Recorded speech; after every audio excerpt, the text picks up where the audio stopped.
বেহালার পড়ুয়া সৌরনীলের অকাল মৃত্যুতে অভিযোগ উঠেছিল কলকাতা পুলিশের গাফিলতির। পথ দুর্ঘটনাকে কেন্দ্র করে শুক্রবার সকাল থেকে উত্তপ্ত হয়ে ওঠে বেহালা চৌরাস্তা। মাটি বোঝাই একটি গাড়ির ধাক্কায় মৃত্যু হয় দ্বিতীয় শ্রেণীর ওই পড়ুয়ার। এরপর থেকেই কার্যত নড়ে চড়ে বসে প্রশাসন। পুলিশ ও মেট্রো রেল কর্তৃপক্ষের যৌথ সিদ্ধান্ত হয়েছে ফুটপাত খালি করার। দোকানদারদের দেওয়া হয়েছে হুঁশিয়ারিও। তবে এর জেরে অর্থনৈতিক ক্ষতির মুখে পড়বেন বলেই দাবি করছেন ফুটপাতের দোকানদাররা। বেহালা চৌরাস্তায় লরির ধাক্কায় স্কুল পড়ুয়া সৌরনীলের মৃত্যুর থেকেই নড়ে চড়ে বসেছে পুলিশ ও স্থানীয় প্রশাসন। বেহালা দুর্ঘটনার পর পুরসভা, পুলিশ ও মেট্রো রেল কর্তৃপক্ষের যৌথ সিদ্ধান্ত হয়েছে ফুটপাত খালি করার।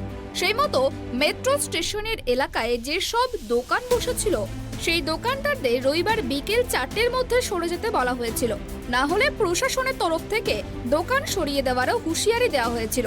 কিন্তু বিকেলের পরও দোকান না সরানোয় পুলিশ গিয়ে কয়েকটি দোকান সরিয়ে দেয়। তারপর বাকি দোকানদাররা বাধ্য হয়ে দোকান সরিয়ে নেন। মালিকানা না থাকা গুমটিগুলিকে তুলে দেওয়া হয়েছে বুলডোজার দিয়ে এবং যে গুমটিগুলির মালিক রয়েছে সেই গুমটিগুলিকে রাস্তা থেকে অনেকটাই সরিয়ে দেওয়া হয়েছে। বেশ কিছু দোকানকে নোটিশও দেওয়া হয়েছে উঠে যাওয়ার জন্য। তার বিরোধিতা করে পথে নামল তৃণমূল কংগ্রেস। তৃণমূল কংগ্রেসের হকার ইউনিয়নের নেতা শক্তিমান ঘোষ এবং শক্তি মণ্ডল দুজনেই পথে নেমেছেন। এ নিয়ে ফুটপাতের হকারের এক মালিক বলছেন, তাদের এখনো কিছু বলার নেই। তাদের ইউনিয়নের পক্ষ থেকে এই বিষয়টি নিয়ে একটি সভা করা হয়েছে, তাদের গুমটিও সরিয়ে দেওয়া হয়েছে। সম্পূর্ণ বেআইনি। হকারকে হকার নিয়ম অনুপাতে 2014 আইন অনুযায়ী হকারকে সরানো কখনোই যায় না। আজকে ঠাকুরপুর থানার পুলিশ এটা কখনোই উচিত হয় না, অন্যায় সম্পূর্ণ। এই অ্যাক্সিডেন্টের দায় কার? এই অ্যাক্সিডেন্টের সম্পূর্ণ দায় হচ্ছে যারা যে হয়েছে তার এবং তার পরিবার। হকার কমিটি কোনো রকম বা হকাররা কোনো রকম দায়ী না এই অ্যাক্সিডেন্ট। আপনারা কি এই গুমটি সরাবেন? সম্পূর্ণ। আপনারা কি এখন এই সব গুমটি সরাবেন? না, এই গুমটি সরানো অসম্ভব, সরানো যাবে। যদি সরিয়ে দেয় আপনারা কি ডিসিশন নেবেন? আমরা আইনের মারফত যখন যাব, আইনের দরজায় আমরা সরানোর। অপর এক ব্যবসায়ী জানিয়েছেন, শুক্রবার লরির ধাক্কায় যে মৃত্যুর ঘটনা ঘটেছিল তার দায় সম্পূর্ণ তার পরিবারের। এই দায় হকারদের নয়। তারা এই বিষয় নিয়ে আইনের দ্বারস্থ হবে। দোকান থাকলেও ফুটপাত দখল ছিল না বলেই দাবি করছেন বেহালা চৌরাস্তা সংলগ্ন দোকানিরা। ওই দেখি আমার নেতা কি বলে, এখন আমার কিছু বলার নেই। নেতা কি বলে দেখি সেইভাবে কাজ করা হবে। আপনাদের মিটিং ছিল আজকে? এই তো হলো তো আপনাদের সামনে। গুমটি তো সরিয়ে দিয়েছে, আমাদের ওই সাইডে গুমটি তো সব সরিয়ে দিয়েছে। আমরা সরাবো না, কি বলবো? আমরা কেন সরাবো? আমরা তো কষ্ট করে আমাদের চাকরি বাকরি নিয়ে আমরা খাচ্ছি। কেউই সরাবে না, কেউই সরাবে না। আমি না, প্রত্যেকটা লোকেই সরাবে না। কেন সরাবো? কেন আপনি বলুন না, কেন সরাবো? আমরা কার জায়গাতে আমরা বসে নেই, আর আমরা অনেক অনেক দূরে দূরে আছি সবাই। কত লোকের আপনাকে দূরে নিয়ে গেছে শুনছি, অন্যায়, খুব অন্যায় করেছে এইগুলো। একদম মানে এটা কি এর জন্য কি অ্যাক্সিডেন্ট দায়ী?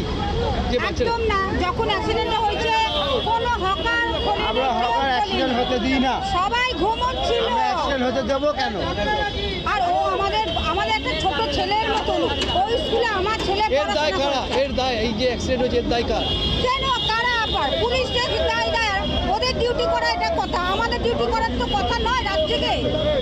তাহলে আপনারা গুমটি সরাবেন? একদম না।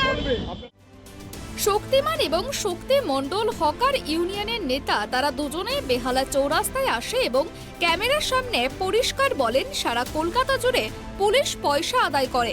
2014 সালের আইন অনুযায়ী রাজ্য সরকারের নিয়ম অনুসারে সেই আইনে বলছে হকার কোথায় বসবে না তা ঠিক করবে সেই কমিটি।